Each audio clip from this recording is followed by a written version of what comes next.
Even though that does about... Is going to try for another Will-O-Wisp. Will it hit? No! The cryptic part will make sense, and you might wonder, well, why did Lacey...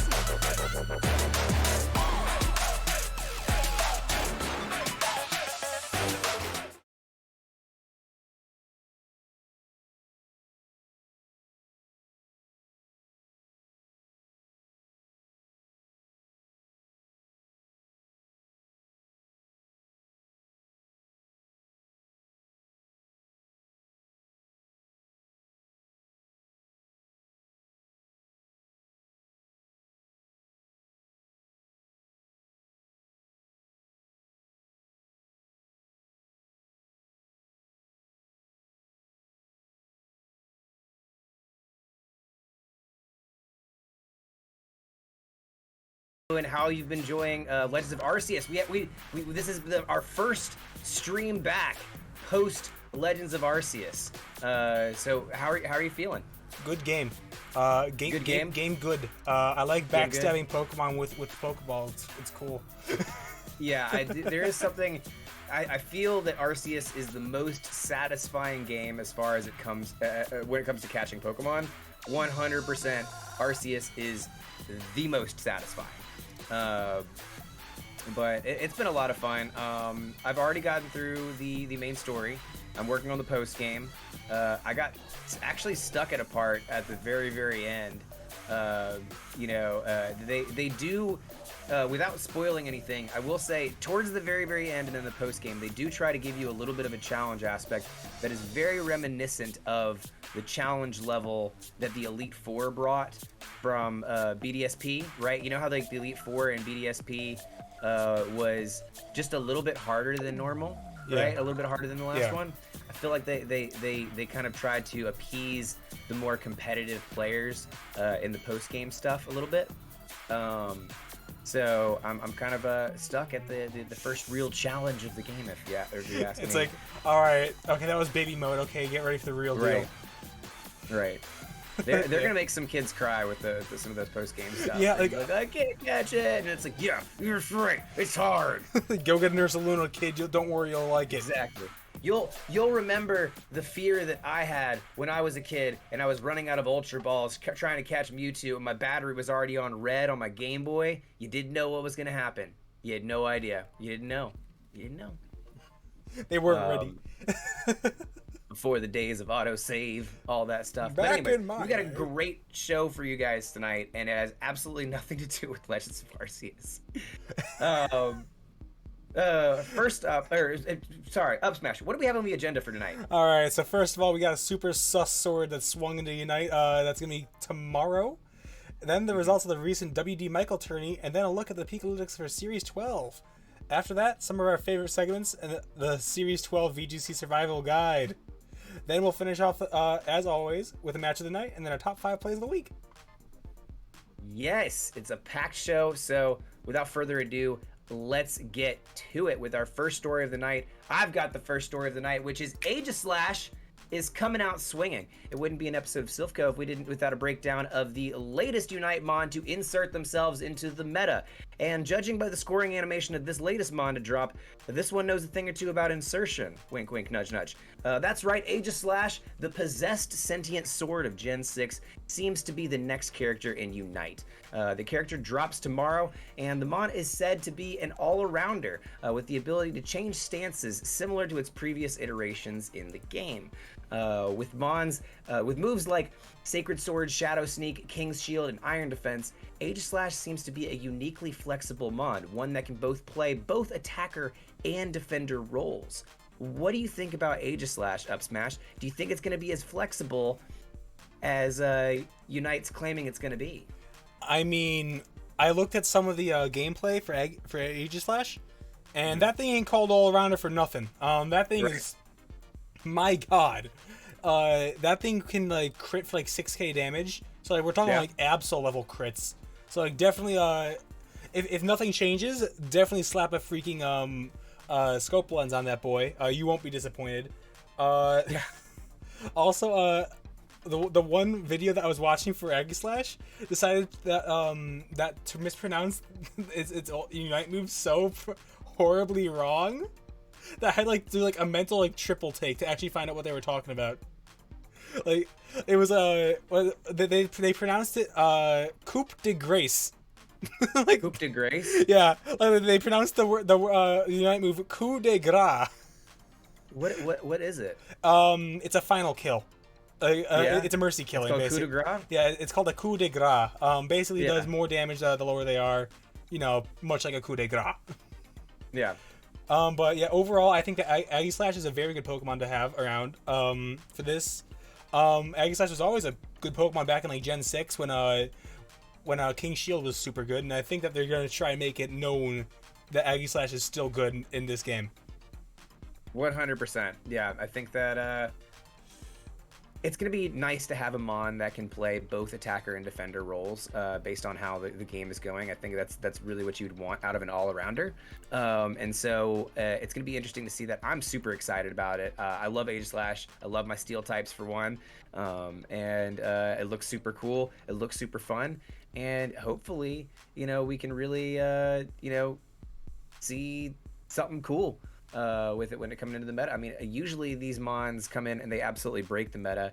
And honestly, I've got no doubt in my mind that this could be the same situation. Yeah, usually when all-rounders hit the field, they kind of run rampant with like how good they are. Like what had happened, freaking Serena popped in, then Dragonite, and now I think it's gonna be again with Aegislash. You better have some 10k ready because that boy's gonna run the meta. I would say. Oh yeah, 100%.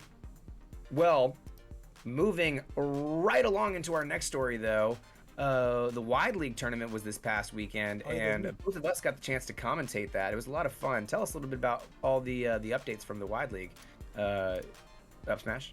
Yeah, I would only be too happy to explain. The Wide League number 3 has just concluded, and notable VGC player Marco Fierro clutched out a fierce win over Atmosphere VGC to take the tournament. Marco was using the well-known Swordfish archetype featuring Zacian and Kyogre as its restrictions, and he also featured the rising threat Seismitoad, who, when paired with Kyogre, can wreak havoc. Along with the rain staples, Zapdos and Rillaboom, Atmosphere was using the archetype's antithesis, Zacian and Groudon, with another underutilized Series 12 Pokemon, Porygon 2. This mon is fantastic, and if you ever need a Trick Room setter, Porygon 2 is a reliable choice. Consistent recovery, access to Eerie Impulse, Foul Play, made it a very good mon. Calvi, Ice players are most likely better off sticking to Mimikyu though, because there were other notably interesting picks, such as WDMichael, featured on the same team as Dialga and Ho-Oh, which is not a restricted combination I ever thought would see top cut. Though defensively, it makes a lot of sense. But anyway, congratulations to all the entrants. Now be on the lookout for Wide Tourney number 4. Now, Wide, I got just one question for you. What was the Pokemon that you were most surprised by? Well, I'm not Wide, but I think the one that I was most surprised, honestly, the one that I feel is most surprising yet not surprising in a lot of ways is Seismitoad. And I just think that the viability of Seismitoad now in Series 12 versus some of the other ones is huge. And I think that tournaments like this really recognize that. Some of the matches, I mean, this is not the last time tonight we're going to be even talking about a Swordfish combo with Seismitoad being one of the main kind of offensive threats on the team. So very interesting for me to see Seismitoad gonna really end up going for gold here, because I mean, like, Swordfish is one thing, both teams had a Swordfish, right? But it's what you bring behind your Swordfish that really makes these Series 12 teams important. And so Seismitoad being on the list there, I think, is a real fun one. Yeah. What about you though, Up Smash? Okay, so to be honest, I kind of just copped Marco Fierro's team, and that thing is extremely good. It's basically, its job is to just outspeed and one-shot the Zacian, which is what everyone loves. Everyone wants to see a fainted Zacian on the other side. And then also, if it's against Kyogre, it can start setting up Max Quakes, which powers down It's water spouts and it's so it doesn't really hurt that much, and then you also get a boost on top of that. Yeah. But overall, it's a very good team. I think that it's a very good first time team, like as what a Torn Ogre was before. This is a very good team to learn the meta and everything. Yeah, no, I think so for sure. I think the one thing that Seismitoad does have to look out for is, of course, Rillaboom and maybe Kyurem White. Because Kyurem White, why you say that? Freeze Dry. And oh, okay. yeah, Okay. like I can probably see if Seismitoad can be put on ice just because of Freeze Dry. For that, you're gonna have to find out how to outspeed it, so get some weather setters. Yeah. But I can see it Well, working. that's the big thing in Series 12. Series 12 is just a big weather war. Yeah. You know? Back to Gen 5, boys, let's go.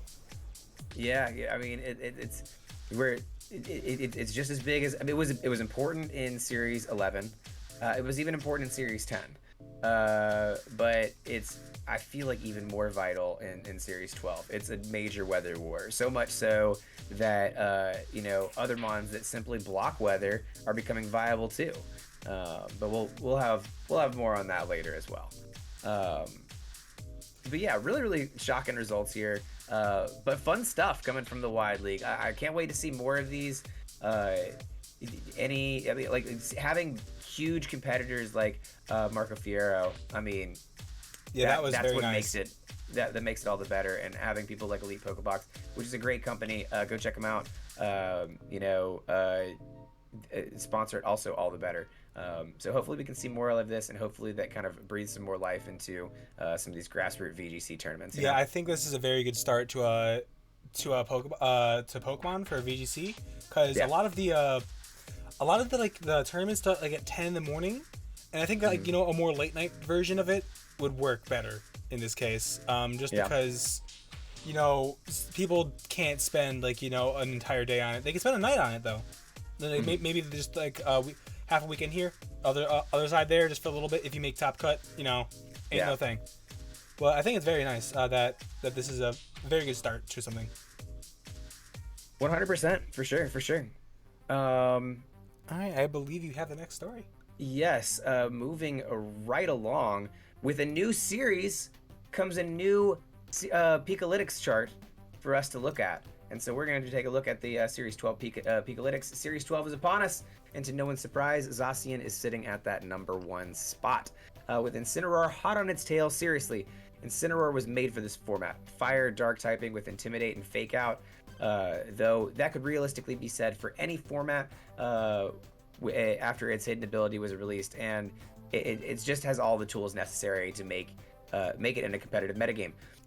Other picks in the top 10th that are not surprising to see: Regieleki, Kyogre, Grimmsnarl, Rillaboom, who are likely to remain at the top of the ladder for the entirety of this format, given how useful all of those Pokemon are in their specific niches. Joe UX9 released a video just 2 days ago with his top picks for restricted Pokemon in this format, and those 5 being Zacian, Kyogre, Yveltal, Calyrex Shadow, and Groudon in that order. In that order are the top 5 most restricted in the Series 12. Each of them can do something that the rest of them can't, and each of them counters each other in different ways. This metagame may be the most versatile we've seen in a long time. Upsmash, do you agree? Do you think this meta is the most versatile that we've seen in a long time? All right, you could have caught me at the beginning of this season saying that, like, this is the same team over and over again, blah blah blah. No, this thing is deep. Like this series is really good.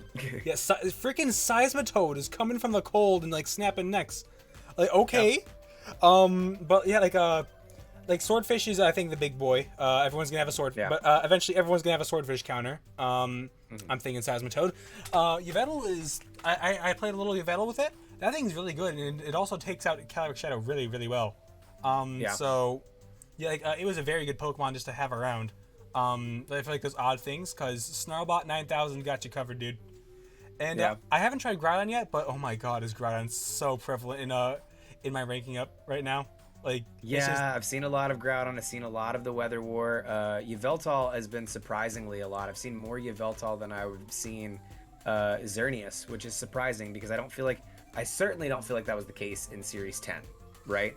Yeah. So I think that can be a staunch difference between this and Series 10. Yeah, I think like now that everyone has access to a second restricted, Xerneas has its days numbered because anyone can just easily slap on a Zacian. And like and it would probably cleave right through it, easy peasy. Calyrex Shadow is still a very looming threat that you can have, just because it's just slightly faster than Zacian.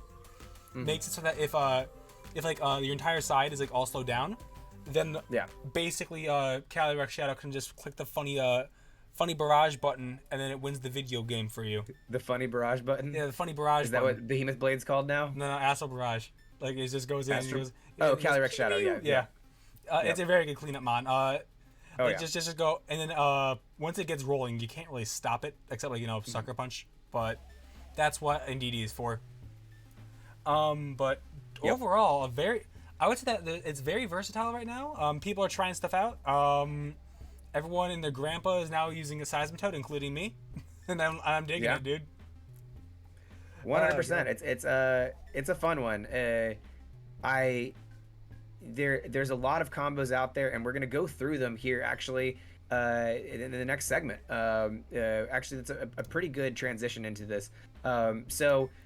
With every series, we talk about the Series 12, but with every series, we're starting to see a meta form, right? And when we start to see a meta form, that's when we gotta get everything declassified, right? We got to do one of our Silph's declassified VGC survival guide to go through some of the most common aspects of the meta that we see, and basically break them down, talk about some good counters for them, and ways that you can work with them or against them if you need to.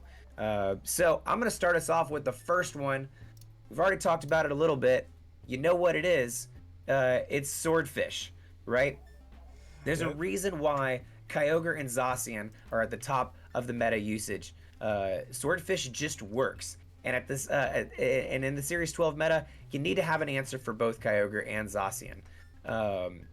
Both Kyogre and Zacian hit hard, and combined, they're nearly unbeatable. Usually you see these guys alongside something like either Rain, that likes Rain, something like Seismitoad or Zapdos, but Swordfish really works with any core you attach it to. Common counters include stuff like Gastrodon with Earth moves and Storm Drain, Earth moves for Zacian and Storm Drain for Kyogre, and Rillaboom, which counters really both of them, for Grassy Glide and Fake Out Pressure. What do you think about Swordfish in Series 12 Up Smash? All right. I mean, Swordfish is like what? You got the sword at number 1 and you got the fish at number 3. You're gonna need something to fight it, okay? Like, if you're gonna try and come in there without having a plan to Swordfish, you're just gonna get washed right out. Like, it's not gonna work. Packing in a Rillaboom or a Gastro is very, very necessary. Just to take out the fish, and then you can even like run like what, like a Regieleki for both of these mons, and Electro Web will make a dude's wreck their life with just that, because Kyogre doesn't especially if you have your own Zacian. Oh yeah, because Kyogre doesn't want to get rid of half its health bar just through air and Electro Web. And Zacian doesn't want to get that speed nerf. So, and then basically once the like one protects and like the other one like swaps out or something, you're off to the races. So both of those, like a lot of electric types are good against this team. You're gonna watch out for play roughs. Gastrodon's also good because of Yawn. My God, Yawn everywhere, dude. Yeah. But Yawn is really. I mean, it's really solid here. It's as solid as it's ever been in a Dynamax meta. Yeah, because Dynamax has given Yawn the biggest buff that it needed. Yeah, because basically you pour in so much investment into one Pokemon, and putting them out of commission. The last thing you want to do ever is withdraw a Dynamax. Yeah, and like putting them out of commission for like at least for one turn is like huge. So yeah, Sleep Powder, Yawn are both really good moves, but in this case, Yawn is a good idea to have around. But yeah, I would say that Rillaboom, Gastro, and Regieleki are good ideas to just keep around. I think those are some solid picks.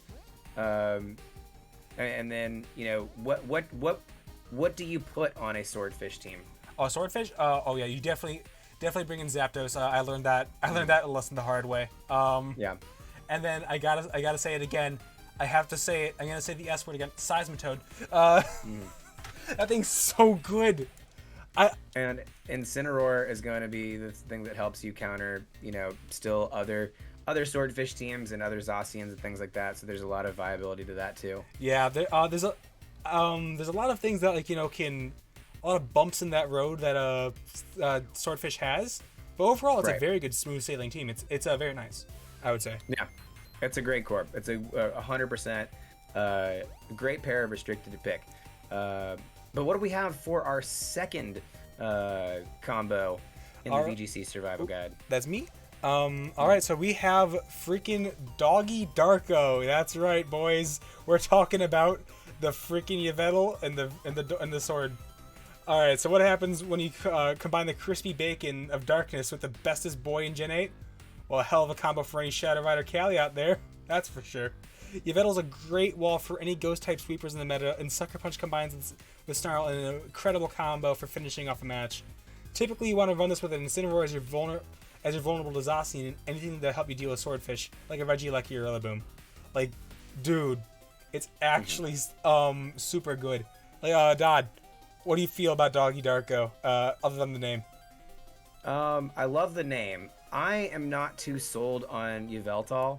I know that we actually played a match, and you ran Donnie Darko, and that was against my Shadow Dog, right? Yeah. And you literally the first thing that you wanted to do, kill the frickin' Yveltal instantly. Yeah, that thing went bye turn 1. Bam. But that's because Zacian can really do that, and with Zacian being at now 60% usage. I mean, we've talked about mons that have been dominating in the meta before, but 60% usage, I don't think I've seen a mon that's reached that more. I mean, Incineroar's come really close with a lot of different stuff, but let me tell you about the Gen 7 days, dude. Yeah. There was 94% usage with Incin. It was crazy. Yeah. I mean, that makes sense. That makes sense. But so I haven't seen as much viability with Doggy Darko as much, but I know that you've run it a bit more and you've had a bit more success with it. So what do you like about Doggy Darko? All right, so Doggy Darko, basically, I used Doggy Darko on my first one just because AV Yveltal really can bully the Calyrex Shadow Rider matchup really well.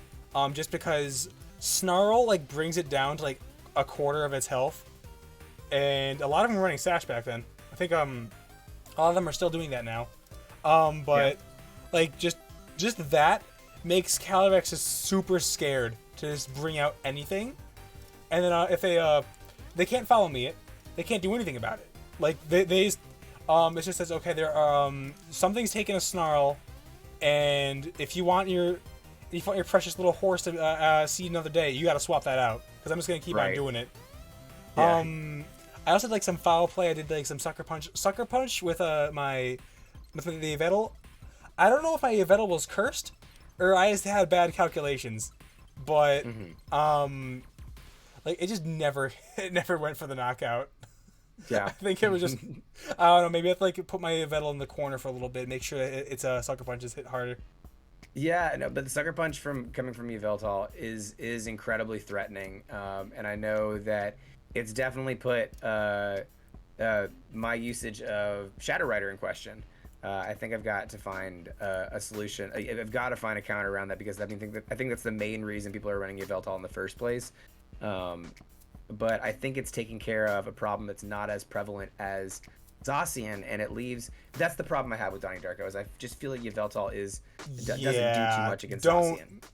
If you see a Zacian, you have to take that out before the Darko book actually comes out, because if you don't, it gets just sliced to shreds. Whereas with a Groudon or a Kyogre, or some of these other ones that we see here, you don't have to worry about that as much, Yeah, there are some matches where Yveltal can just sit on the enemy team and then just keep on snarling them down, and then anything Right. that doesn't care about Snarl gets foul played.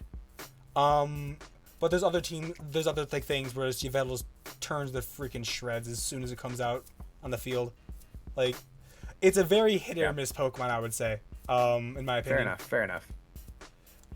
Well, next on the list is another combo. Yes, you guessed it. It's another Zacian combo. It's called Hot Dog.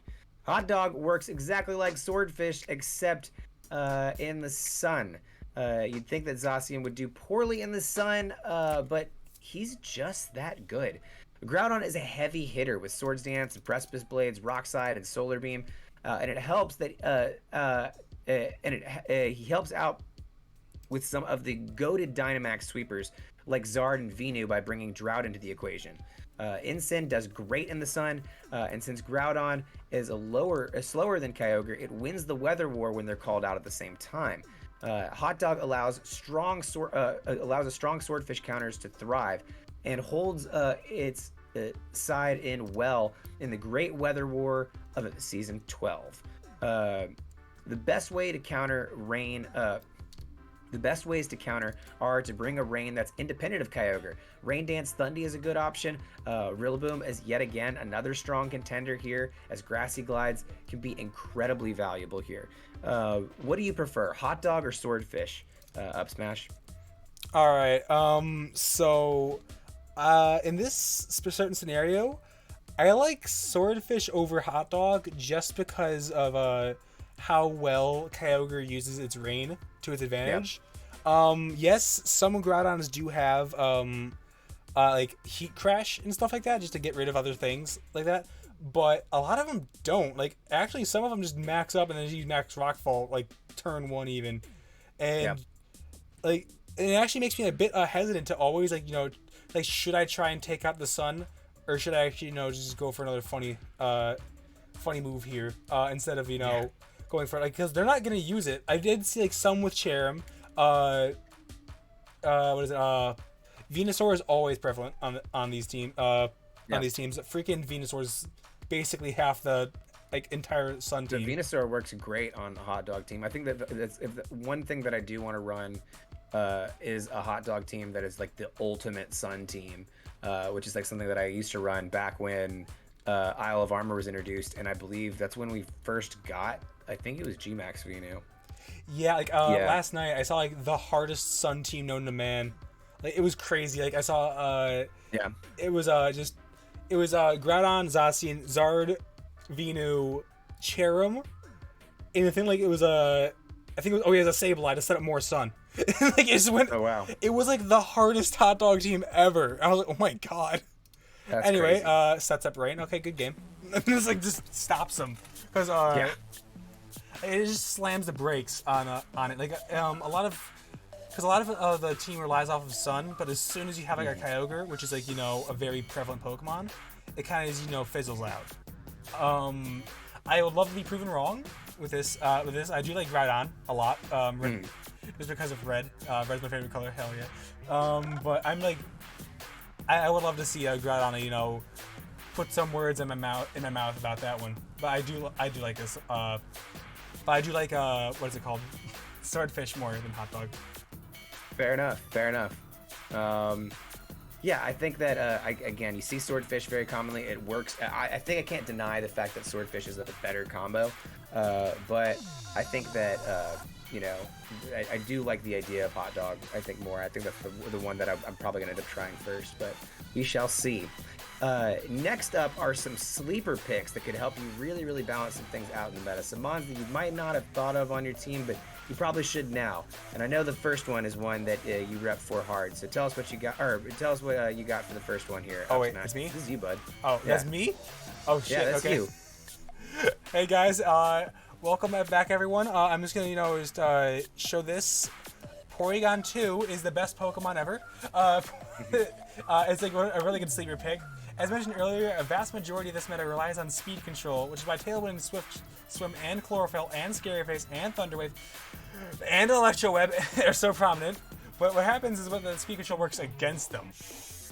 Like, Porygon 2 invites you to find out. with incredible bulk, and I'm talking incredible.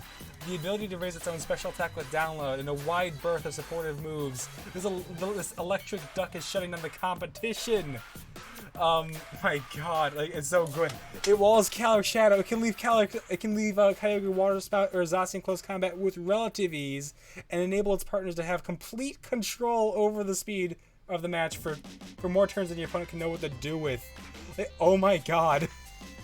Yeah, Savage is right. This thing, I was just sitting there, lying amazed as Porygon 2 ate every single hit known to man. Oh my God. Yeah. Like, yeah. No, I mean, remember in the wide tournament recently, right? There was a match where you had a Kyogre versus Porygon 2, right? And the Porygon 2 ended up winning it out because what it did was it eerie impulsed the ever-living daylights out of the Kyogre, and it just couldn't do anything, even with a max health Water Spout in the rain. And all Porygon 2 needed to do was recover and then just start hitting. I believe it had like Tri Attack or Foul Play. Yeah, it was Foul Play. Which wasn't doing much damage at all to it, but eventually you were able to whittle it down. And so sometimes, bulk is a much favored over offensive pressure. Yeah, Porygon 2 is so goddamn good. Yeah, like it's so good. Basically, it's good for a Trick Room team. It's good for an anti-Trick Room team. It's just put it in your salad. I don't know. Just keep on using this thing. This thing is good. Oh yeah, it's strong. It's a strong pick. Mm-hmm. Another strong pick that you might have slept on is going to be Thunderous Eye. It's no secret that the Defiant Thunderous works in tandem with Zacian. But if you give it some defensive EVs and Assault Vest, it feels like a pseudo check to a large number of the restrictions that you see at the moment, especially since its physical output can't be reduced through Intimidate. It excels in inhibiting it, enabling its partners, granting speed and attack boost, or even max darkness to enable special attacking partners to try it out. Thunderous Eye, again, you can use it either with Prankster or with Defiant, but it's just got a lot of versatility that you can use and stuff that's really, really strong counters to a lot of things out there in the meta. What do you feel about Thunderous Eye in the Series 12 meta right now? All right, at beginning in the meta, I was lying awake at night, finding out what to do with Thunderous Eye. Like in that one match with you and me, Don. My Rotom was carrying Helping Hand just because of Thunderous Eye. Like I sat there like lying in bed, like, okay, what am I gonna do about this Thunderous Eye? And then I looked up, okay, what's like a stupid Pokemon that gets Helping Hand that really shouldn't? Oh yeah, there it is, Rotom, the thing that doesn't have hands. Okay, yeah, sure, why not? And then I ran some counts. He's got electric mitts. Nah, I had like a Rotom wash, so it had like the letter A as hands. It was just like helping hose. Yeah. I was like, okay, yeah, sure, good thing. Go. And then I ran like a Zacian that just had like just enough attack, so a Helping Hand Behemoth Blade one shots an Assault Vest Thundy, and this is like without Intimidate, without like burns. So like, I was hoping to God that like everything was going up Millhouse. To just so that like this thing just doesn't run through my team, and then I decided to stop like being scared of the Thundy, and it's like not bring as much Intimidate, and then it kind of disappeared. Like so basically this thing is just super good at punishing Intimidate. It is like you're gonna give it its max move, but you're gonna give it your max, but it works so well for like everything. Like speed boosts are always welcome, especially stab max airstreams. Those are super good. Max Knuckle, Max Darkness, Max Lightning if you're weird. But it's a very good Pokemon. And also want to capitalize on stab that could be useful against Kyogre and Yawns. Oh yeah, and Yawns, and oh my God, this thing is a very good Pokemon. I would say like I said though, physical Pokemon, if you can get up to speed, kind of cleave right through it. It relies off that vest a lot to get going. It does. Because like I was thinking, okay, I can have a Regieleki can like two-shot this thing, right? No, Assault Vest is lets it be fat. It's Silph too strong. uh, Boy, be dummy thick. basically if the cat is giving you any trouble, you bring in the genie and just punches it really hard and it works. It does the thing. Yeah. It does the body good. Big genie punch. You ain't never had a friend like me. Bat. Anyways. Oh yeah, I guess I'm the next Moving one. right along in our sleeper picks. This is a Gen 9 legendary that a lot of people don't think about when it comes to VGC. Tell us what we got next. All right, we're talking about the frickin' gun Pokemon, Eternatus. Now, I gotta say that I gotta break it to you. Eternatus isn't an instant win con like Zacian, but it does have Dynamax Cannon, which acts just like Behemoth Blade, but special and Dragon. It supports Pokemon like Kyogre exceptionally well with its ability to deal with Palkia, Kyurem, and other Pokemon that threaten your legendary whale. Plus, it's one of its biggest strengths is its diverse move usage. Choice Specs is being run lately, but it can also be running Power or Meteor Beam for a +1 boost that can't be ignored, or it can be a late game win con with Cosmic Power and Recover, thanks to its ability pressure on your opponents to KO before their moves run out. Now, I gotta say that I've been watching quite a large deal of Moxie Boosted lately, and Choice Specs Dynamax Cannon off this thing is super good. Really? Yeah, it basically Gmax Zard is not an option with this thing. I did not know that this thing is 130 base speed stat. It's actually fast. So it can just run something down and basically one-shot it. It can just shoot down a lot of things with just a Dynamax cannon. It's That's pretty very intense. good. Yeah. I mean, but you have it's a little bit scary when you have Zacians with Play Rough running around, but I mean, it's poison, so I guess it resists that. Yeah, it's too. like a neutral. Yeah, it's like a neutral hit. Yeah. Interesting. And then if that Zacian doesn't one-shot it, that thing's going to Dreamland with a Choice Specs Flamethrower. This thing has a lot Dragon and Fire and maybe Poison. I don't really know that much about the Poison, but I've been only seeing Dynamax Cannon and Flamethrower from this thing, and this thing puts in the work. If it it's not gonna go out without a fight. Interesting. Very interesting. That's one you see a lot of the almost all of the Gen 9 legendaries have been used, except for Zamazenta. Don't talk about Zamazenta. we don't talk about Zamazenta. That doesn't work. We don't talk about Red Dog. Only Blue Dog in this house. We don't talk about Red Dog. We don't talk about Shield Boy. Oh my god. I'm really stretching it here. Anyways, you haven't seen Eternatus brought up in the conversation at all. And I just thought that Poison Dragon might not be the best typing out there in the world. But evidently, you could really put in a lot of work. And go Pokemon Gun. Yeah, dude. I was considered that Pokemon Gun doesn't exist. No, Eternatus was just staring me back in the face, slowly nodding its head no. The whole time. I am Gun. And then it's I am the gun now. And then Look at me. I am the gun now. Seriously though, 130 base speed from what I'm considering this thing is basically a skeleton. I thought this thing wasn't gonna move that fast. It doesn't have any bone. It doesn't have any muscles to move. But apparently you just proved me wrong. It's super damn fast. Yeah, no, it is incredibly fast, and glad to see another Gen 9 legendary making it into our VGC, our declassified survival guide. But last but not least for our sleeper pick, I'll be taking you through why the other weather Pokemon is a great choice here. Rayquaza isn't the best restricted by far, but if you remember that this list that Joe UX9 made, it had 2 weather setters on it, and Rayquaza puts a lot of pressure on teams that rely on their weather. The trouble KOing Ferrothorn in the rain with your Incineroar's Flare Blitz? Tired of Venusaur outspeeding your Zacian? No more, thanks to Rayquaza. Being able to remove weather can be extremely important for a number of matchups. But nowhere does it shine as bright as it does in the into the 2 restrictions it was literally made to counter. So we saw this up smash. We saw Rayquaza's prominence in that first Wide League tournament, right, where we had Rayquaza getting into I think the semifinals. Yeah, match. that was a good Rayquaza right there. That was a really good Rayquaza play. Okay, even me, like looking through all the moves, was actually shocked that it was special. Yeah. Like, going through like a couple of Ubers in middle school.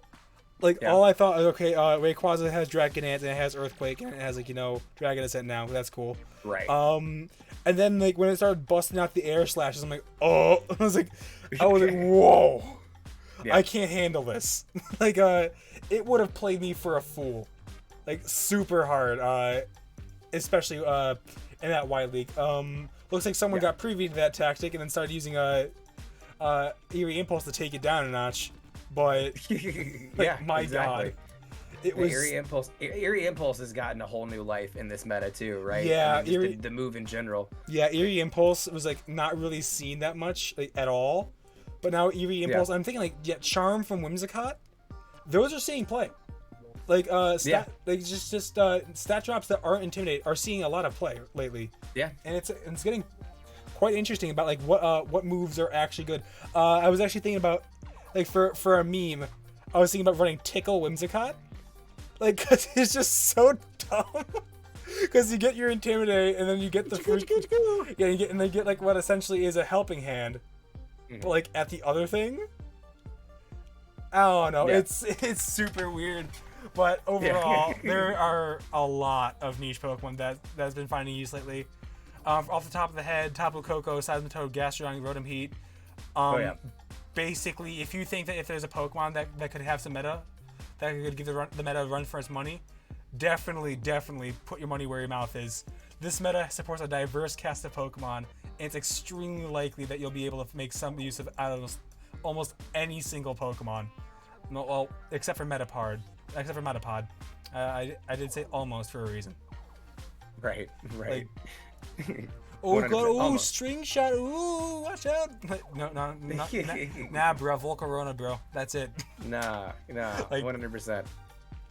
All right, well, that will do it for the first half of our show, but don't go anywhere. When we come back, we have our match of the week, which is going to be a match from the USPA Draft League out of New York City. Or New York? I just probably just New York, but I don't know. Anyways, big shout out to our sponsor, Swift Lifestyles. Use code GETGEEKED for 15% off your purchase at swiftlifestyles.com. They got all kinds of cool stuff. Hydration powders, Gatorade, shakers, all kinds of swag. Go check it out and you get 15% off when you do. It's a great way to support the show and get a tasty drink too. But yeah, when we come back, we've got our match of the week, and stick around for our top 5 plays of the week as well. We'll catch you guys on the other side of the break. All right, before we go, just be sure to type in !fart to make your Pokemon fart. That is all. !fart to make your Pokemon fart. That is all. Goodbye. That is all. Goodbye. For now. And welcome back, Poke Athletes. It's time for our match of the week. And this week we have a match from week 4 of the USPA Draft League. Pokert VGC versus D'Angelo of New York. This is a Series 12 match from the USPA Draft League, a league with some of the best players in the country coming to represent their state. Now, I believe that you're in USPA, right? Yep, and the bench is no longer being warmed. Friday is my first. You put out the bench fire? I put out the bench fire. That's great. My Friday is gonna be my first match for USPA. Actually, after the stream, I'm be doing some training montages with my coach, and then we're gonna be off to the races then. Nice, but I'm very excited to take care of it. Like, I'm very excited to bring home a W for my team. Good. Although it's against Texas, so oh boy. Oh yeah. Well, they're like a top, maybe only wish you a little bit of luck. Only a little bit. I can't only get any a little more. bit of luck. But I'm only going to be representing the state for so long, so you know. I can only critical hit and then paralyze them, hack them for so long. Exactly. All right. Well, yeah. Well, let's get into this then. Remember, before we do though, if you're interested in being featured in Silph Co, be sure to reach out to Upsmash, Echo Rose, WDMichael, or myself, and we would love to have you featured here.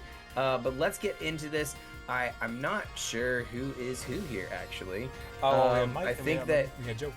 I know that this is from Pokert's side, so I'm guessing that Pokert is going to be Mike. No, Pokert is going to be not Mike, whoever the not Mike was. So D'Angelo is Mike, and then Pokert is who we have up here from the perspective we're seeing. And Pokert is bringing a very familiar team we've seen. Yep. I think this is the exact same team that won WDMichael's tournament. Zapdos, Rillaboom, Kyogre, Zacian, Grimmsnarl, and Seismitoad. What is D'Angelo bringing? Well, D'Angelo's bringing an Incin, a Zacian, Tornogre, Zap, and a Amoonguss. But yeah, it looks like Mike's got his Swordfish v Swordfish. Yeah, Swordfish v Swordfish. But it looks like Mike's got his work cut out for him because the old Marco team is going in right towards him. Yeah, this team is the same team that Marco Fierro, of course, used so very recently to win the WDMichael tournament, and we watched this team absolutely tear through the competition the entire tournament. So it's gonna be interesting to see how D'Angelo comes in with this one, if they're able to counter it.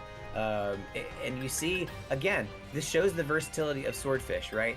You have two teams here, two completely different Mons, other than Zapdos in the back. But honestly, different strategies with those back Mons, right? But like I would like to say that how the speed about how fast Pokert shows that Seismitoad, like he said, okay, no Rillaboom, go. This is just going hard. That was the first one to go in there. It was definitely 100% Seismitoad. And we see on D'Angelo's side is going to come out with Tornogre, and we see a Seismitoad Kyogre lead. Both of those being shiny, looking really, really pretty on that side. Yep. That shiny is actually shiny Toad is looking really good. Like dang. Yeah. Okay. Yeah, shiny Toad looks a lot better than the actual Toad, I think.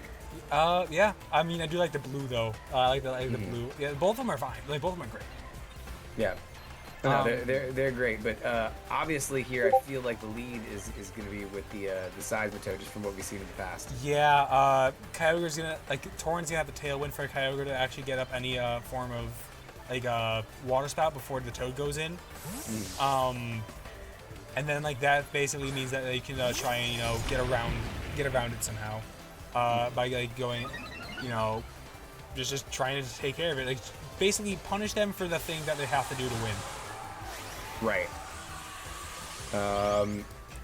And it looks like we're going to see a Dynamax coming from Pokert here, and that is going to be, of course, the big Seismitoad. Definitely not what you don't want to see if you're on D'Angelo's side right here. We've got Tornadus is going to come in with a Tailwind, making sure that the speed buff and speed advantage stays on D'Angelo's side. Water Spout coming in from Kyogre. Gonna go into that Zacian, reducing it down to about 25% of its health. Max Airstream coming off of Kyogre to fire back into the opposing Kyogre there, leaving it with a pretty significant chunk of its health, about 50% right there. Life Orb taking its toll just a little bit there. So who do you think got best of turn one there? All right, so the first turn I think would have to go to D'Angelo, just because of the speed, and now the other side is super chunked, extraordinarily chunked. Right. Looks like Pokert's gonna try and come back with that because they use Max Airstream turn one. And then now that Kyogre can't really water spout again, it has to go for a more shoddy Origin Pulse. Zacian's kind of at red, but so basically if D'Angelo can take this short lead that they got, then they can just go in hard. Take out the Dynamax, take out the Zacian, then you're stuck in with Kyogre's Zapdos. Maybe set up a screen. I don't know. Yeah. 100%. And looks like we're going to see the Dynamax coming out from D'Angelo's side. Now D'Angelo trying to make up a little bit of momentum here with that Seismitoad starting to get some speed here, but Tailwind on your side definitely helps out. A Max Tornadus coming from D'Angelo's side over here. And we have a Max Airstream firing off from Seismitoad into that Tornadus, going to take it down to just about 40% of its health away from it, leaving it still well within the green there. And Zacian getting another speed boost here, enough to outspeed this Kyogre and finishes it off with a Sacred Sword. Yeah, I think that, Tornadus is going to try Airstream and... coming off of Tornadus into the Zacian, and will finish off Zacian. Now, you just traded Zacian for Kyogre here. Is this a good trade? Perhaps. I think that,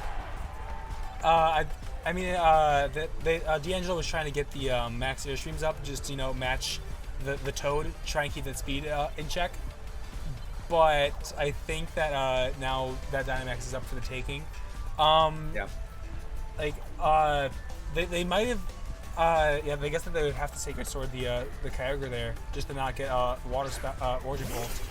But it was at half health. I think that D'Angelo played that very well just by having it so that not being afraid at all. I'm assuming that D'Angelo was just going in just for the because if D'Angelo protected with a Kyogre, then it wouldn't.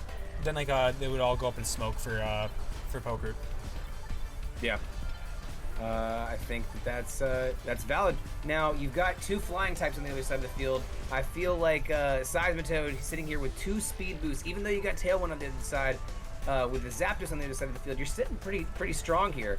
Unless, of course, Zapdos takes a double hit from this team on the other side. Yeah, both Zapdos are staring each other down, both in the same slot. It might look that they just want to take each other out. I don't know. Yep. We shall see as a max Airstream comes off of Tornadus, going to take out Seismitoad, but giving a critical speed boost here to Zapdos. Who again is also still in the tail end of a Tailwind. And we get the opposing Zapdos using a Hurricane onto Poker Zap, and Thunderbolt coming off of Poker Zap into Tornadus, leaving it with just a sliver of health left. It's such a smidge, just like, dang it, Zap. You couldn't do it any better. Tiniest bit. Yep. That is really, really disappointing. Now you're in a really difficult position here with the Dynamax still sitting pretty strong on D'Angelo's side. Is there anything that Pogert can do to kind of get out of this hole? They're gonna need a lot to do, and that basically Zapdos gets first pick. Well, first of all, Tornadus gets first pick. Probably you're gonna power down that Kyogre before it gets a move in, and then Zapdos can actually finish it off, or take another swing at the other Zap. It's going to be a bit hard. It's going to be hard. We see a max Hailstorm coming off of Tornadus into Poker Zapdos, which will finish it off, leaving Poker now just with that solo Kyogre. Kyogre's really going to have to do a lot of work and no longer has range to help it. Zapdos has a triple speed boost and a mean Thunderbolt, and that's exactly what goes right into Kyogre, taking it down to well below 50% of its health. And Kyogre coming with an Origin Pulse. It is enough to take out Tornadus, who just had just a sliver left, into a sizable chunk on Zapdos, but still not enough for it to avoid another Thunderbolt next turn. Now, there is a possibility that maybe a Protect here could possibly get it in range of maybe ice damage. Is there a way here? I don't think there's a way. Zapdos already naturally outspeeds a Kyogre, and even if it somehow miraculously Zapdos dies out of guilt, Zacian's still got his number. It's basically they have him pinned. Yeah.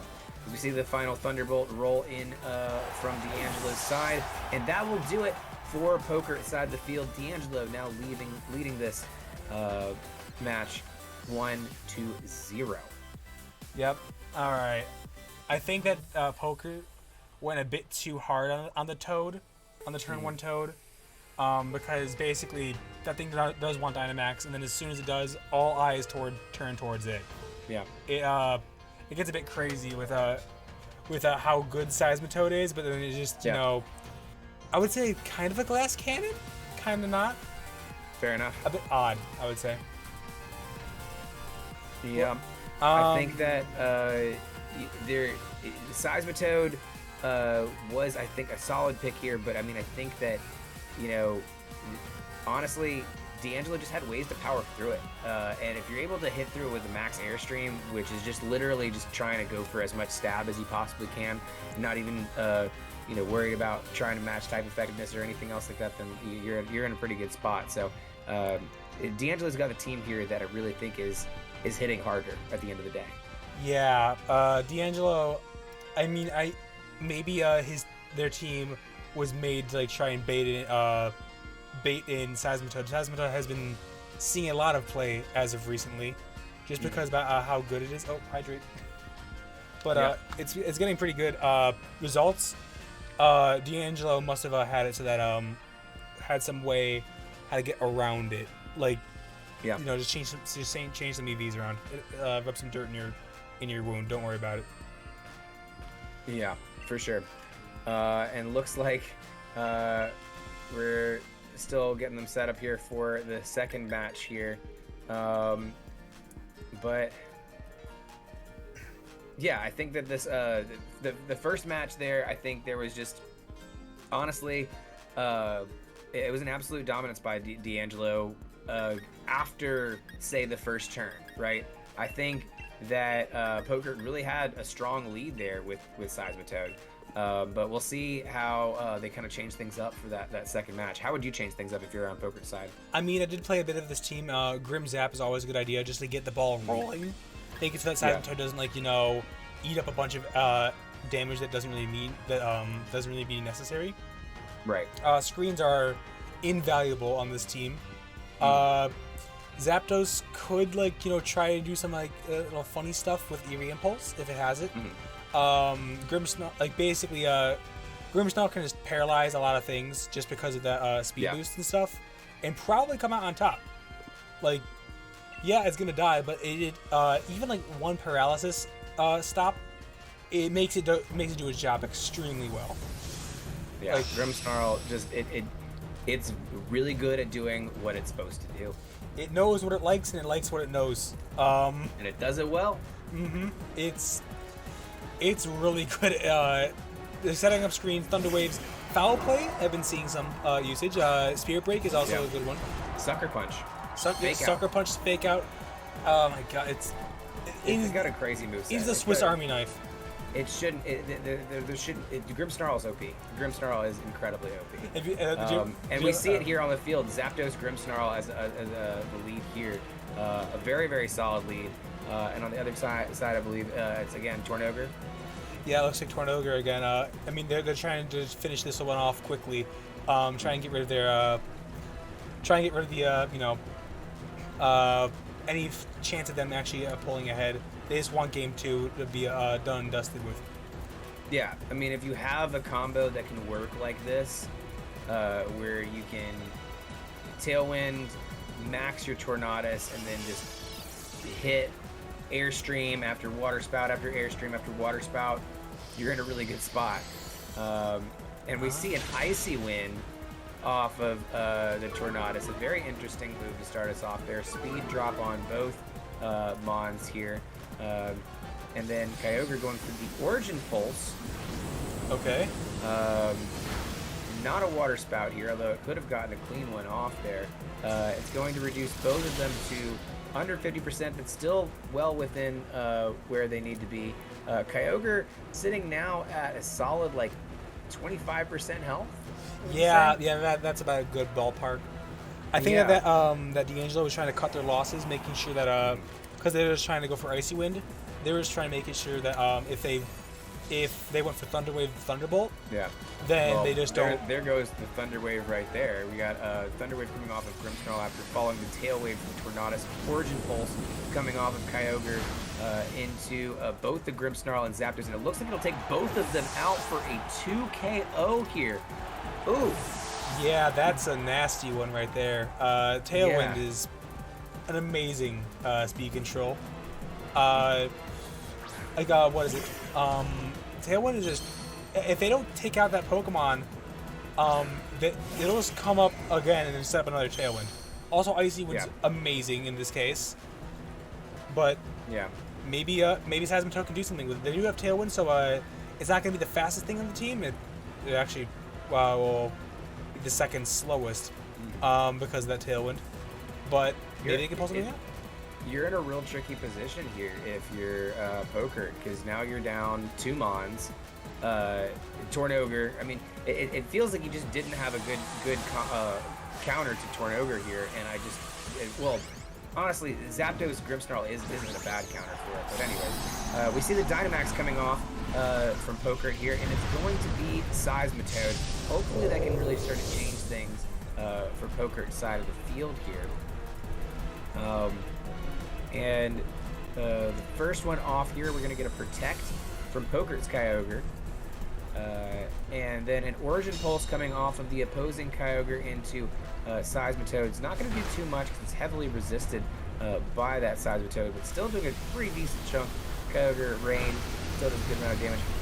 Max Airstream coming off of the Seismitoad. Going to give a little bit of a speed buff to Seismitoad there.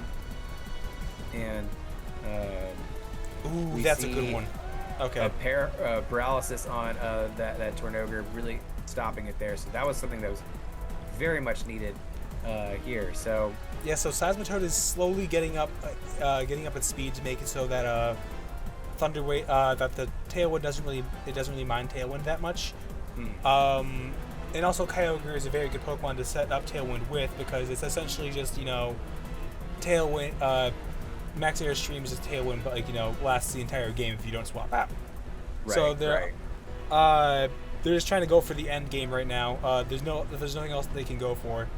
Trying to take out the Torn, making sure that it doesn't really do anything. Doesn't do anything funny before you're gonna try and take it out. And then try and fight it off. Try and fight off whatever you can. Oh yeah. Tornadus is gonna go for Protect here. We see the Kyogre on Angelo's side going to go for Protect as well. So double Protect, a big Max Airstream coming off of that side of the Toad. That is also going to go into Kyogre. But of course it's protected, still is able to hang in there. But now 2 speed buffs on this Seismitoad. Really doing a lot here. Water Spout going to go into the double protected Mons here. So that'll allow them to stay up for yet another turn. Okay, that was kind of odd. I would say, honestly, I would just try and throw away the Torn. If Tailwind didn't pewter out next turn, then throw away the Torn and try and bring another Mon. Because now they just get it again. They get another speed boost for free. Yes, they're out of Dynamax turns. Now you still have your Dynamax, but you just gotta try and roll with the punches. Now you've at least stalled their Dynamax, but now you have to figure out how you're going to beat them with 3 speed buffs here. And then you have a Water Spout coming off of the opposing Kyogre, and that will finish off the D'Angelo's. So now the bond count is equal. We're down. Yeah. We've turned the tides here from a 2-on-4 situation to a 2-2 situation. Yeah, the rain did pewter out though, so that Water Spout and Seismitoad's speed is kind of gonna wane off. But that's still a freaking Water Spout. Three Airstream boosts. I mean, like anything with 3 speed boosts is now just like the Flash across the field, right? Yeah, it's just gonna go right through. Like it's gonna get a Water Spout. It's gonna be a bit less powerful just because of the no rain. Seismitoad, stomping tantrum, Zacian. It's probably gonna protect, but go for it, lol. I don't want to get paralyzed by that. I wouldn't want to get paralyzed by that Zap, but it looks like Zaps, they're gonna be their win condition, right, for the end. Yeah, that's gonna be a crucial one. It's gonna depend on getting that Zacian out of there, because that Zacian is really the biggest threat. Zapdos not able to do too much to Seismitoad here, but they still have the Dynamax, so we shall see. It's got to be Zapdos. So we're gonna see the Dynamax Zapdos coming off of D'Angelo here. That's what happens when you save your max for last. And I think that was the right call too, right? I mean, the last turn certainly wasn't the time to Dynamax. Zacian going for Protect on D'Angelo's side. And we see a big Water Spout going from Kyogre. The Zacian, of course, is protected, and it's going to do a little over 40%, and then another 25%. So it's going to leave it with about a third of its health left. But, of course, Seismitoad picking up that static and leaving it with the paralysis was not good. And then Seismitoad taking this huge max airstream. Not a good situation for it at all. So it isn't that bad. Yes, Seismitoad got paralyzed, but it was right before it, hit the dirt. Water Spout's just going to go out again and slap the Zacian. You might. I think that Poker can still pull this through because I think that the Water Spout at this range is enough to KO the Zapdos. As long as you still outspeed the Zapdos, you can get at least one more Water Spout off on it, and you can survive at least one Behemoth Blade. Then and you outspeed the Zacian, then you could take this out in 2 turns. I think that Zapdos is going down. I guess they can try and protect Zap, and then Zacian try and swing it so that it doesn't it doesn't hurt that bad. But also that's gonna if you do that, I think that's his last turn of Dynamax. So and we see Zapdos go for a Max Guard. Kyogre goes for the Water Spout, and again, not in the rain, but it's still enough to take out the Zacian. That crit. And that is huge. Yeah, that crit definitely did him a service right there. That was huge. A huge crit there. And wow, this will absolutely put it in the bag. All you got to do now, go for the 100% Ice Beam and finish it off. And that will make this a 1-1 situation. Wow. Yeah. Now, what was Poker's secret there? How are they able to turn that around so more effectively than they were in that first match? I guess Poker decided, to finally pull out that 4-leaf clover that they've been hiding all this time.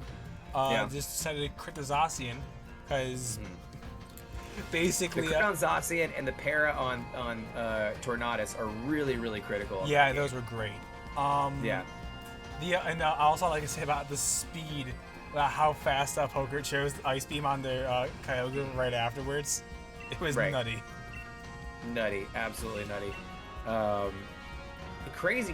That's what happens when you can sit there with Seismitoad and you can just take Water Spout after Water Spout or anything that they throw at you from that side and just fire off those max airstreams.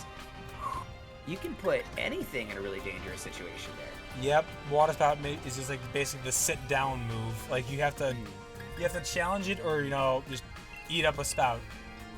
It's very good. And it's hard to eat up a spout and still live to tell the tale. Yeah, you need a fake out, a grassy glide, Regieleki. There's a lot of stuff that you can try.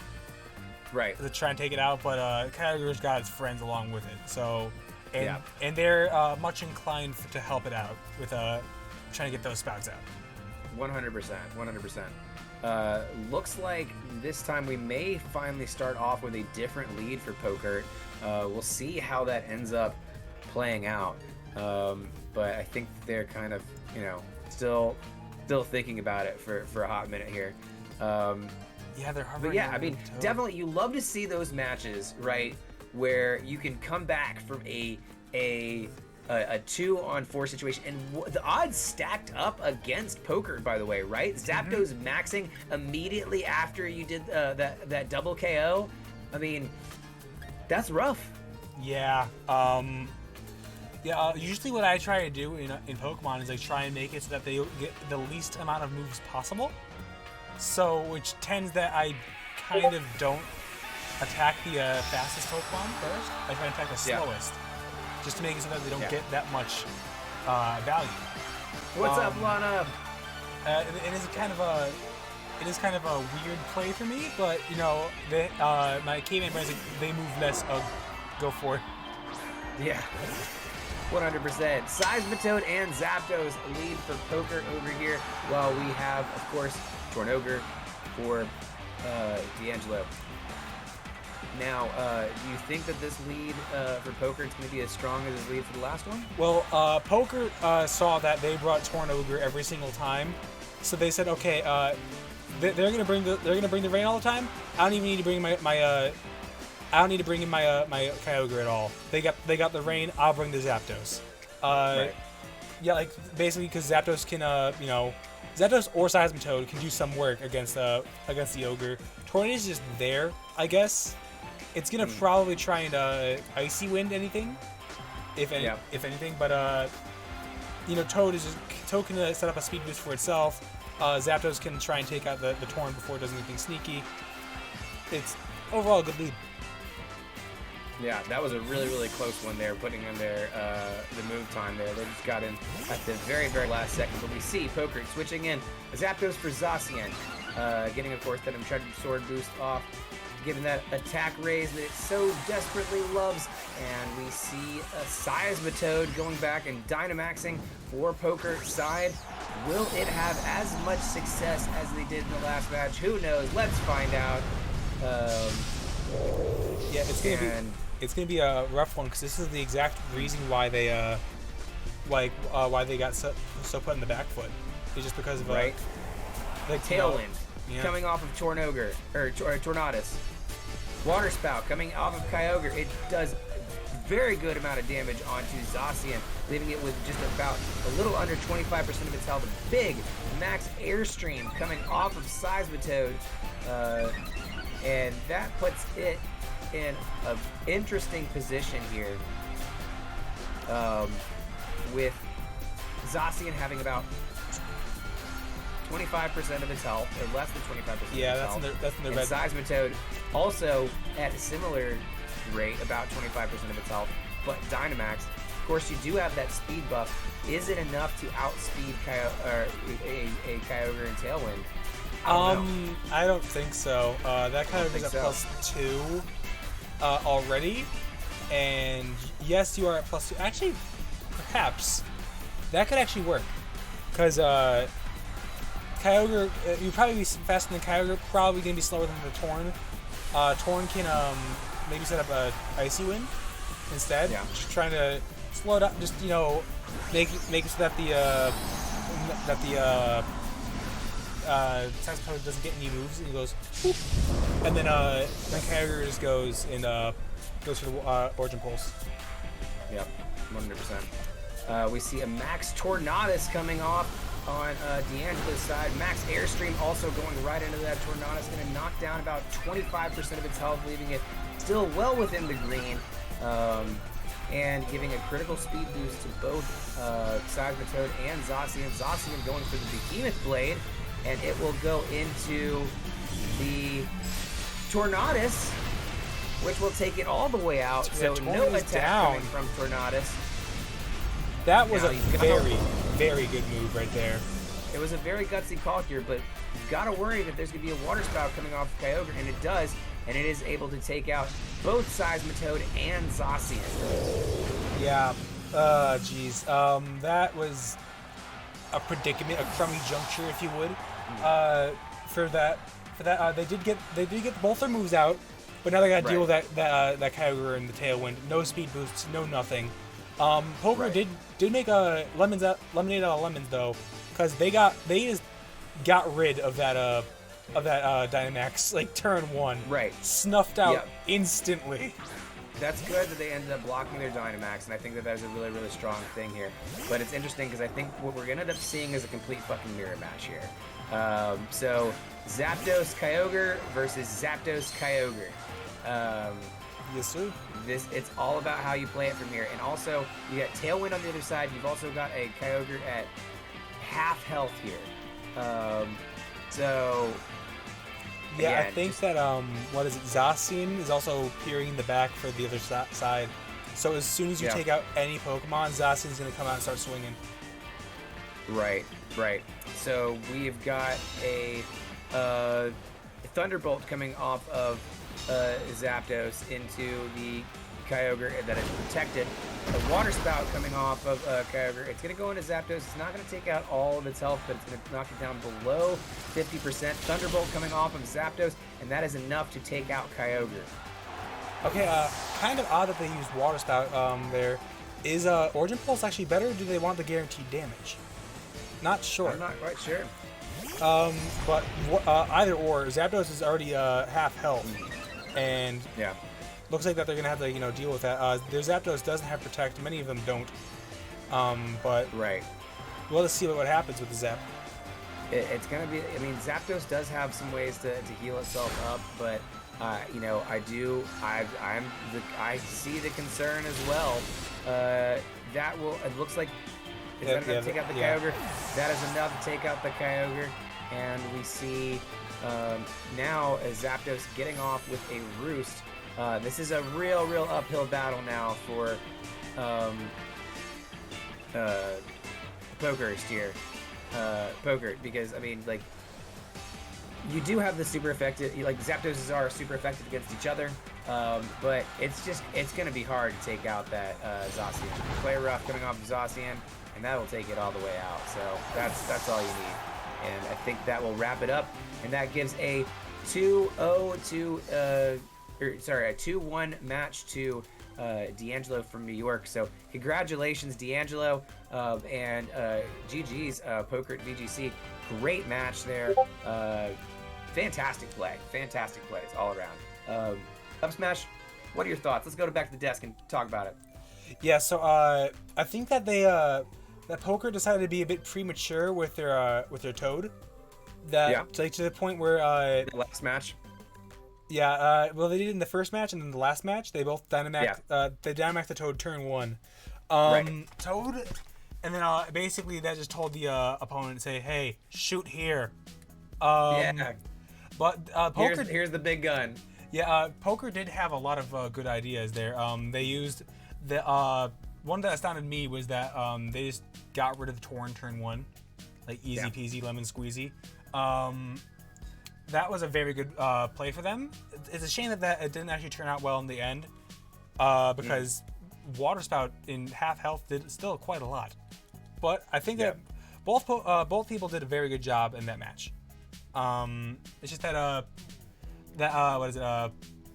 D'Angelo did have an answer against Seismitoad, which was basically Poker's ace in the hole. Right.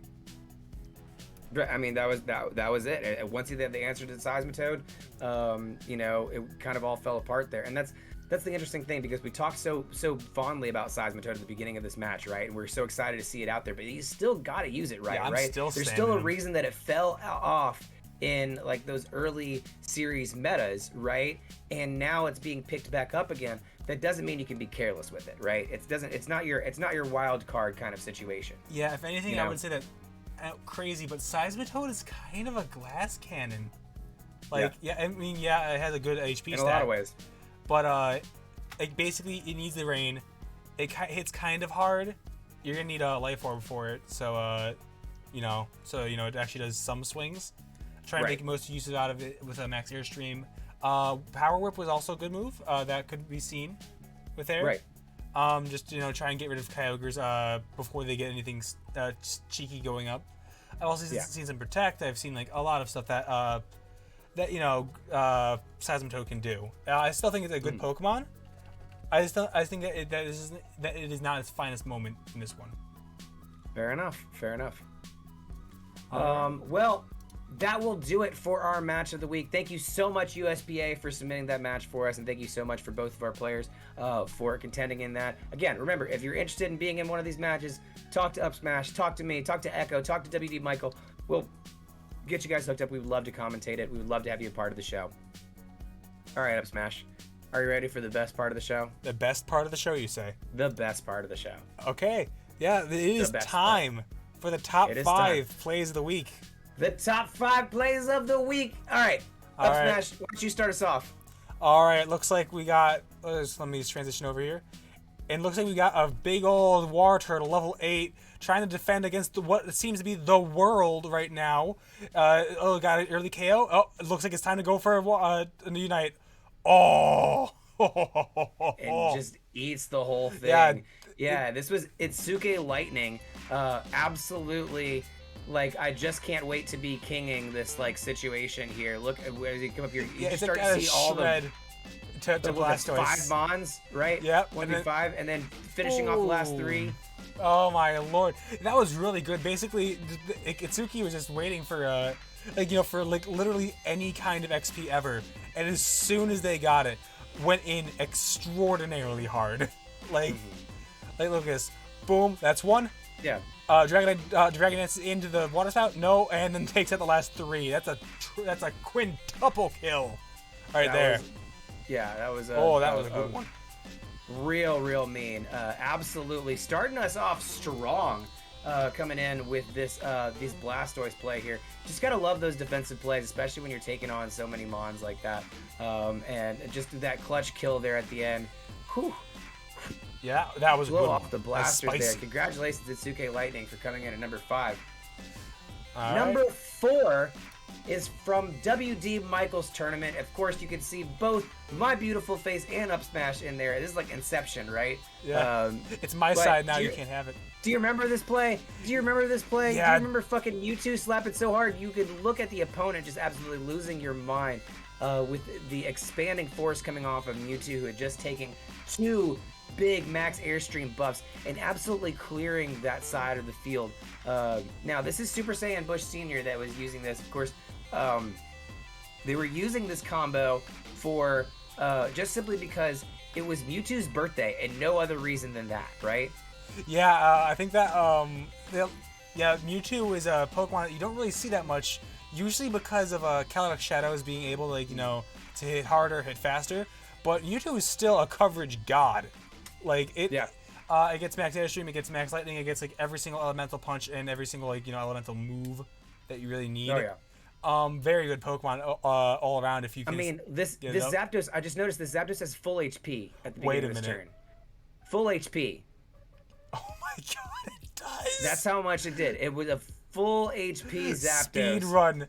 Speed run from full to dead. Oh my god. That is brutal. Absolutely brutal. I did not realize that Mewtwo hits this hard, but Mewtwo absolutely does hit that hard. And congratulations to Saiyan Bush Sr. for figuring that out and putting the Mewtwo in the position that it needed to be to just absolutely wreck and clear the side of the field here. Mm-hmm. It looks like Mewtwo does more than just melt the Pokemon's mind. It's melting them in real life too. Oh yeah, you can see the streamer there reacting to it. He goes, "Oh my!" You can see him you can't hear any of the audio, but you can see him living. "Oh my God, are you kidding me?" Yeah. As soon as because that Zapdos again, full health Zapdos. If you look at the field right now, the situation definitely, absolutely does not favor Saiyan Bush Sr. But that expanding force hitting right off the bat just really absolutely clears house. Yep, and also nice touch of the handsome devil in the bottom right corner. I really appreciate it. Oh, there you go. Moving right along, who's in at number 3, Up Smash? All right, looks like we have a Mana-chan number 3 with a Sylveon with another defense play right here. Looks like Sylveon's out for blood though. Takes right out that Dragonair. Looks like it's going right after the Greedent too. It's not going to rob any jungles anytime soon. And then looks like it's coming for more. Oh, it gets a big freaking Blissey buff, and then just comes right after the Charmeleon right afterwards. I believe very good. This is a big contemplation of a bunch of Mana-chan plays here. Oh jeez. Now he's going for the Zap fight too. Yeah, that Snorlax that's a fool's errand just to go in there by yourself. Yeah, it looks like they're just gonna do a perfect hold right at like level 15 at Zapdos, not even it being dead. It's gonna even come even harder again. It's making every single Gardevoir regret being born in this match. Yeah, it really is. Just hunting down Jigglypuff like this is just not even fair. Yeah, I mean, those little jumps add up. It's like it can't run.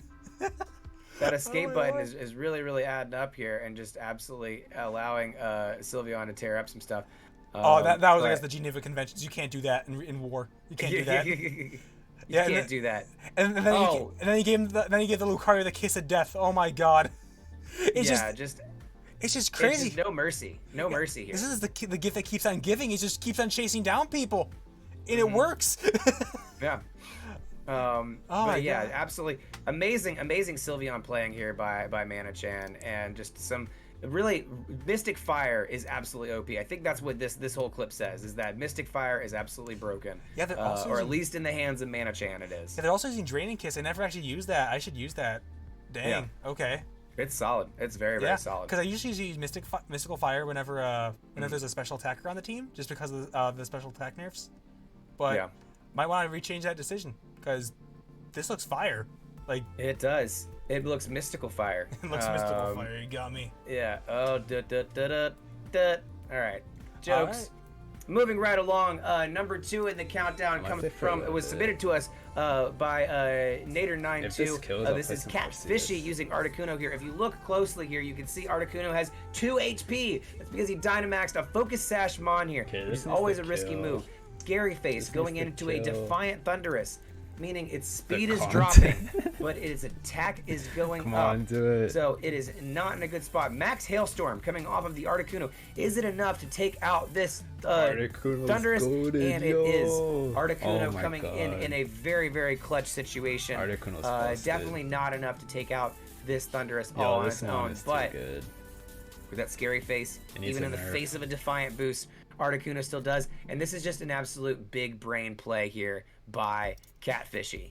Yeah, that was actually quite good. They was like saying, you know, why would I care about Defiant if, you know, I can just take it out, you know? Right.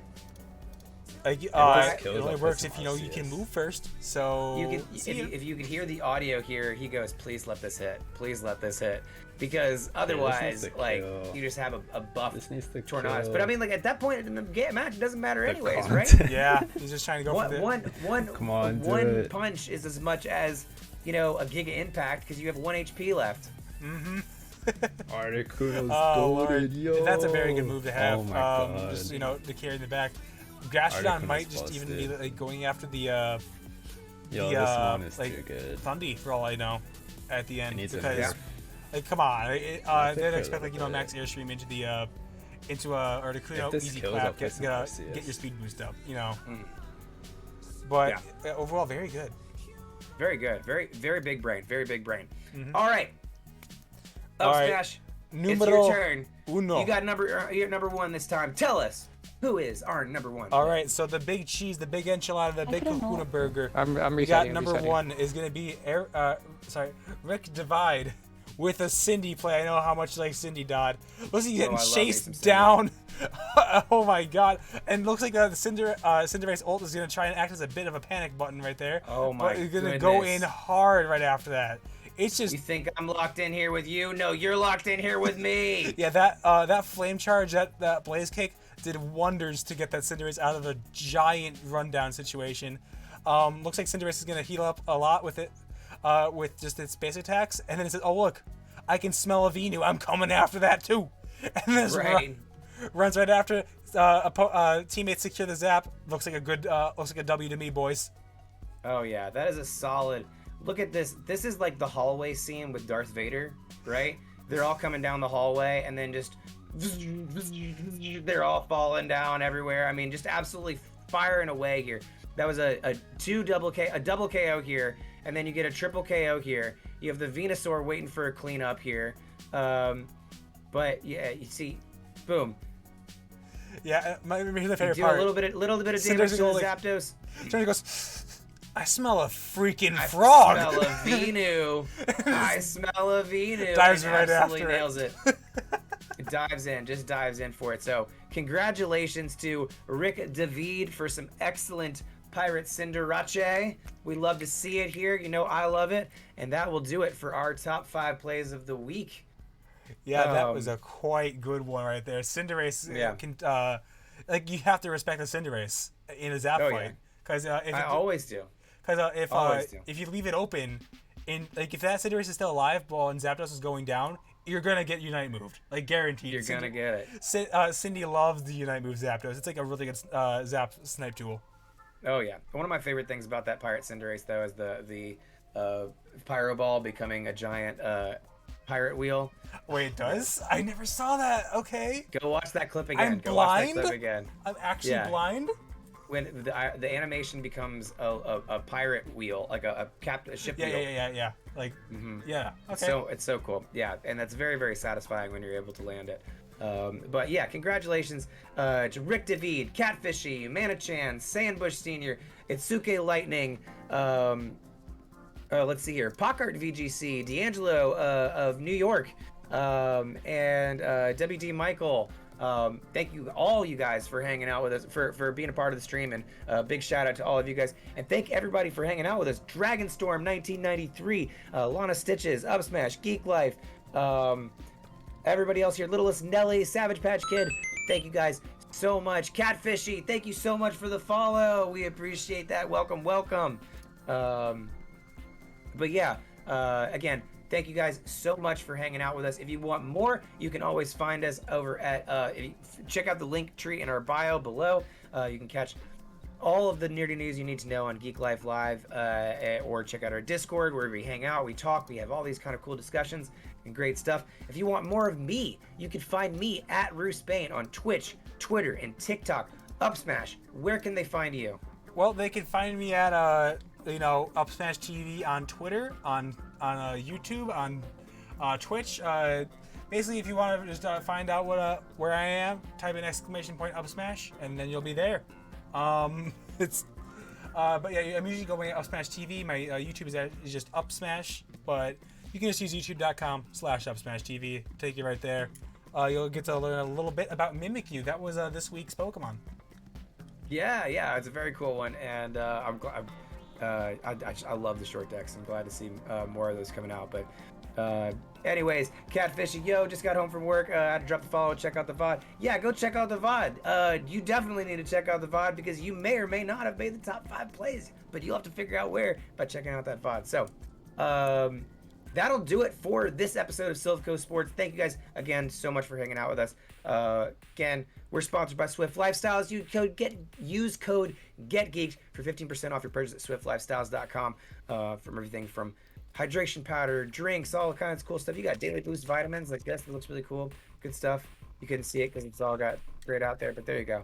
And right. Yeah, that's all I got for you guys.